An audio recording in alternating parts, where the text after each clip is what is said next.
اس بھرپور سیاسی چیلنج سے مقابلہ کیسے کرے گی پی ٹی آئی حکومت اور عمران خان، یہ دیکھنا ہے، کیونکہ عمران خان کو پی ٹی آئی کو عادت ہے سیاسی چیلنج ریز کرنے کی، حکومت کو دباؤ میں لانے کی۔ پہلی بار ہے کہ ان پر دباؤ آ رہا ہے، وہ حکومت میں شامل ہیں اور اب وارننگز اور ڈیڈ لائنز کا سامنا وہ کر رہے ہیں۔ کیسے کریں گے اس کا مقابلہ، یہ ہمیں بتائیں گے۔ عمران خان کے بہت ہی قریبی سیاسی معتمد ہیں، پاکستان تحریک انصاف کے سینئر رہنما ہیں اور اسلام آباد سے ایم این اے ہیں جناب اسد عمر۔ بہت بہت شکریہ اسد عمر صاحب، آج بڑی سخت دھمکی کا سامنا ہے آپ کو، وارننگز ہے۔ آج وہ اپوزیشن کی ایک چھوٹی جماعت ہے، آج وہ اپوزیشن کو لیڈ کر رہے ہیں، آج ان کی پشت پہ کھڑے ہیں بلاول بھٹو، جو اس سٹیج پہ آنے کے لیے تیار نہیں تھے۔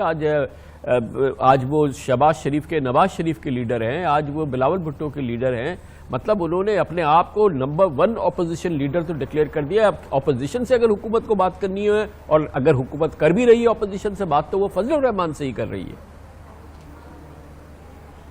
بالکل صحیح بات ہے کامران بھائی، یہ بہت لوگ بولتے ہیں کہ یہ دیکھیں یہاں پہ آ گیا تو وہ لے کے کیا جائیں گے، ان کو تو مل گیا جو ان کو چاہیے تھا۔ 11 سیٹوں کے ساتھ وہ اپوزیشن کے لیڈر اس وقت بنے ہوئے، 70 سیٹوں والی جماعتیں ان کے پیچھے کھڑی ہوئی ہیں۔ کوئی سوچ سکتا تھا کہ شہباز شریف ایک ثانوی کردار کے طور پہ ایک جلسے کے اندر آئیں گے جہاں مین سپیکر جو ہیں وہ فضل الرحمان صاحب ہو؟ بلاول کی تو خیر بات چھوڑ ہی دیے، وہ ساتھ کھڑے ہوئے مسکرا رہے تھے جس وقت وہ مذہب کا کارڈ پلے کر رہے تھے فضل الرحمان صاحب۔ تو بالکل ان کی تو بہت بڑی اچیومنٹ ہے۔ آج سے 6 ہفتے پہلے کوئی ٹی وی پروگرام پہ جے یو آئی کے نمائندوں کو کم بلایا جاتا تھا، آج وہ سینٹر سٹیج ہیں۔ تو انہوں نے تو اپنی سیاست، بالکل آپ صحیح کہہ رہے ہیں، انہوں نے اپنی پروف کر دی اور وہ اپوزیشن کی لیڈر کی کرسی پہ پہنچ گئے۔ اچھا، مگر ایک ایسا لگتا ہے کہ ایک بہت بڑا کلائمیکس کی طرف جا رہا ہے یہ پورا معاملہ، اور جب یہ 2 دن کا انہوں نے دے دی ہے، ایک ڈیڈ لائن دے دی ہے، تو 2 دن بعد اپیرنٹلی انہوں نے کہا کہ میرے ہاتھ سے سب چیزیں نکل جائیں گی، اور ایک کنونشنل خیال یہی ہے کہ شاید وہ نکلیں گے اور ڈی چوک کی طرف جائیں گے اور پھر وہ تمام معاہدہ ختم ہو جائے گا، جس کی وجہ سے 5 دن سے بڑا یہ مثالی امن قائم ہے۔ اس کو کیسے نپٹے گی حکومت، جس کے کہ بہت ویزیبل چانسز ہیں کہ وہ اپنے لوگوں سے کہیں کہ بھائی ڈی چوک کی طرف چلو، وزیر اعظم کے گھر کی طرف چلو، پھر کیا کریں گے؟ دیکھیں، کام کرنے کا طریقہ کار بہترین وہی ہوتا ہے، انگریزی میں جو کہتے ہیں hope for the best plan for the worst. تو یہ ممکن ہے کہ وہ جو کہہ رہے ہیں کہ وہ واقعی میں وہ کرے، حالانکہ آج انہوں نے کہا نہیں ہے، آج انہوں نے صرف یہ کہا ہے کہ عوام کی آواز ہم تک پہنچ رہی ہے اور وہ ڈی چوک کہہ رہے، خود انہوں نے نہیں کہا، اپنے لیے انہوں نے گنجائش چھوڑ دی، لیکن ممکن ہے کہ وہ کوئی فیصلہ کرے کہ یہاں سے آگے جانے کی بات کرے۔ اس کے اندر کامران بھائی بالکل آپ کو واضح ہونا چاہیے کہ حکومت کے پاس اور انتظامیہ کے پاس کوئی اس میں چوائس نہیں ہے۔ واضح احکامات ہیں کورٹس کے، ہائی کورٹ کے تو بالکل ہی واضح احکامات ہیں، سپریم کورٹ کی ججمنٹس اس کے اندر موجود ہیں، اور ان کے اوپر عمل درآمد کرانا انتظامیہ کی، حکومت کی ذمہ داری ہے۔ یہ بات ہم کو بالکل واضح طور پہ پہلے بتا چکے ہیں جس وقت یہ بات ہو رہی تھی اور وہ ڈی چوک اور سڑکوں کی بات کر رہے تھے، اور ہم نے ان کے سامنے وہ کورٹ کے فیصلے بھی رکھ دیے، اور ہم نے ان فیصلوں کی، وہ شروع میں ہمارے لیے کیے گئے تھے، اور جب سے وہ فیصلہ ہوا ہے اس کے بعد سے ہم نے عمل درآمد کیا ہے، کبھی بھی اس کی خلاف ورزی نہیں کی۔ تو وہ تو پھر قانون اپنے جو اس کی ذمہ داری ہے وہ پورا کرے گا اس کو۔ اب آپ اس مذاکراتی ٹیم کے رکن ہیں جو کہ رہبر کمیٹی سے یا اپوزیشن سے بات چیت کر رہے ہیں، فضل الرحمان اور دوسری اپوزیشن لیڈر سے۔ اب مذاکرات کس بنیاد پہ ہوں گے؟ اب آپ رابطہ کریں گے تو کیا بات ہوگی؟ انہوں نے تو لگتا ہے دروازہ بند کر دیا جب انہوں نے کہا کہ وزیر اعظم استعفیٰ دیں۔ آپ پہلے بتا چکے ہیں کہ وزیر اعظم کا استعفیٰ تو گفتگو میں ہی شامل نہیں ہو سکتا، تو اب یہ بات ہو رہی ہے کہ آپ ان سے رابطہ کر رہے ہیں، آپ ان سے رابطہ کر رہے ہیں، بات ہوگی، پرویز پھٹک صاحب آپ لوگ، تو کس موضوع پہ بات ہوگی اب؟ نہیں، ایسا نہیں ہے، ہم ان کے ساتھ ابھی رابطہ تو نہیں کر رہے، ہم نے صرف یہ کہا ہے کہ اگر وہ رابطہ کرنا چاہتے ہیں تو مذاکراتی ٹیم جو ہے، وزیر اعظم نے فیصلہ کیا تھا کہ وہ جو پہلے معاہدہ ہو گیا تھا اس کے بعد بھی وہ جاری رہے گی، اور اسی لیے آج بھی ہم ساتھ ہی بیٹھے تھے، ساتھ بیٹھ کے ہم نے تقریر بھی سنی۔ ہم اویلیبل ہیں بات کرنے کے لیے، لیکن یہی تو خوبصورت بات ہے۔ دیکھیں، مجھ سے کوئی اور سوال پوچھ رہا تھا کہ 2014 سے کیا مماثلت ہے۔ 2014 میں جب ہم بیٹھے تھے نا، پہلا مذاکراتی سیشن ہوا تھا، تو کامران بھائی ہم 6 مطالبات لے کر بیٹھے تھے، اس میں سے ایک مطالبہ جو ہے وزیر اعظم کی استعفے کا بھی تھا، اور ان 6 میں سے استعفے کی بات تو نہیں ہوئی، لیکن باقی چیزوں کے اوپر بات چیت ہو کے آخر میں ایک معاہدہ نکلا جو جوڈیشل کمیشن کی شکل میں ہمارے سامنے آیا۔ یہاں پر تو جو 2 مذاکراتی سیشن ہوئے اس کے اندر سوائے اس کے کہ وہ کون سی جگہ ہوگی جہاں ہمیں بیٹھنے دیا جائے گا اور ہمیں تقریر کرنے دیا جائے گا، کوئی مطالبہ ابھی تک ہمیں پیش ہی نہیں کیا گیا. یہ تقریروں کے اندر، جلسوں کے اندر جوشیلی تقریریں ہوتی ہیں، انہوں نے آج ایک جوشیلی تقریر کر دی، لیکن ہمارے سامنے ابھی تک ان کا کوئی مطالبہ نہیں آیا ہے. یہ بھی فرمائیے گا کہ یقیناً آج حکومت کو آئے ہوئے 15 ماہ ہوئے ہیں، اور جس ماحول میں یہ آج اپوزیشن کی پہلی اینٹی گورنمنٹ ایکٹیویٹی ہوئی ہے، بہت ہی ریساؤنڈنگ ایکٹیویٹی ہے،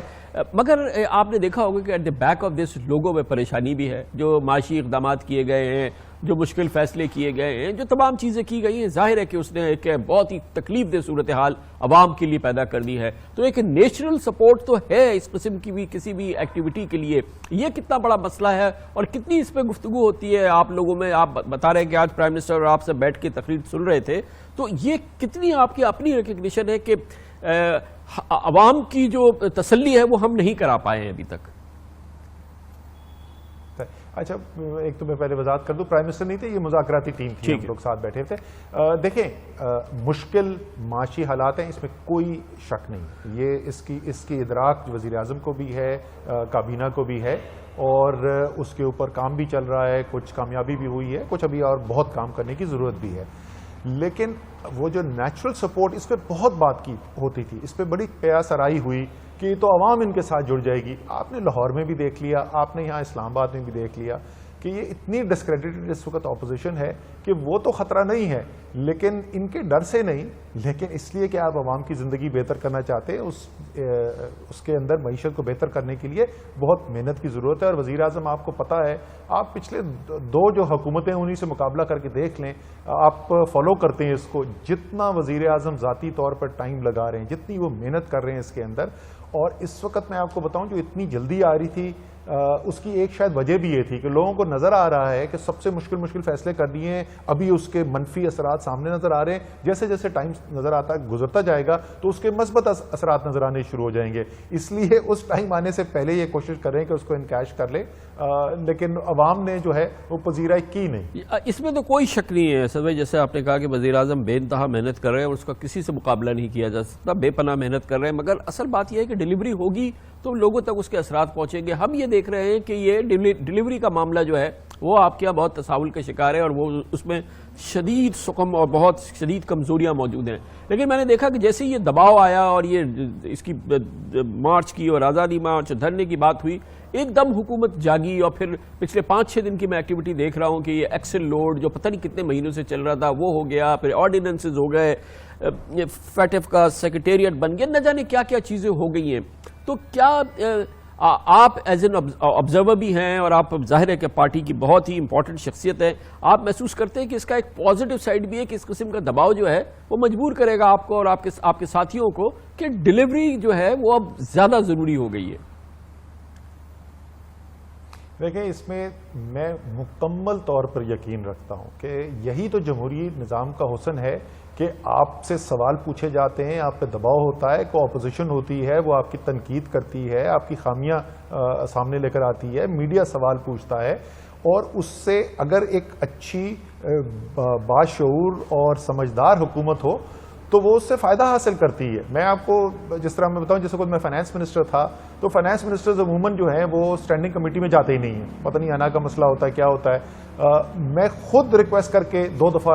سیشن کے اندر گیا، بیکاز میرے خیال میں آپ کو سیکھنے سے بھی ملتا ہے اور وہ جو دباؤ آتا ہے اس سے آپ کو پرفارم کرنے کی بھی ضرورت محسوس ہوتی ہے. تو اس میں تو کوئی شک نہیں کہ اگر ایسی تنقید ہوتی ہے جس میں آپ کی جو خامیاں ہیں اس کی طرف نشاندہی کی جاتی ہے، اور ایک حکومت جو واقعی میں اچھا یا تو بے حس ہو نا، وہ کرنا نہ چاہتے ہو، لیکن عمران خان جیسے ہیں، جیسے وہ حکومت چلانے کا ان کا طرز عمل ہے، وہ جب تنقید ہوتی ہے اس کا اثر بھی ان پہ ہوتا ہے اور اس پر رسپونڈ بھی کرنے کی کوشش کرتے ہیں. بہت ویلیوبل ایڈوائز ہوگی اسد بھائی آپ کی بھی اور آپ کی کمیٹی کی بھی. کیا آپ بتائیں گے، اب آپ پرائم منسٹر کو کیا ایڈوائز کریں گے، گورنمنٹ کو کیا ایڈوائز کریں گے کہ اب اس صورتحال میں سنڈے کو، پھر سنڈے کے بعد کیا کرنا چاہیے حکومت کو؟ دیکھیں، ہماری جو ایڈوائس تھی اور وزیر اعظم مکمل طور سے اس پہ اتفاق کرتے تھے، اور وہ ابھی تک آپ نے دیکھا بھی کہ ہم جو ہے کوئی بھی ایسا کام نہیں کرنا چاہتے جہاں سے یہ نظر آئے کہ کہ حکومت جو ہے وہ اپوزیشن کو اپنا آئینی حق استعمال کرنے سے روک رہی ہے. بڑی ہم پہ پریشر تھا, بہت لوگوں نے کہا کہ غلطی کرو گے, ادھر مت آنے دو, آئیں گے یہاں پہ تو پتہ نہیں کیا ہوگا اور خون خرابہ ہوگا. لیکن ہم نے ریزسٹ کیا اس کو, اور وزیر اعظم نے اس کو ریزسٹ کیا, اور آپ نے دیکھا کہ جیسے ہم نے کہا تھا کہ ہم آپ کو آنے دیں گے, کھلا آنے دیں گے, وہ آئے بھی یہاں پر. ہماری آگے بھی یہی حکمت عملی ہوگی. وزیر اعظم اوپنلی کہہ چکے ہیں کہ اگر وہ 1 ماہ بیٹھنا چاہتے ہیں وہ بے شک 1 ماہ بیٹھ جائیں, لیکن ان قیود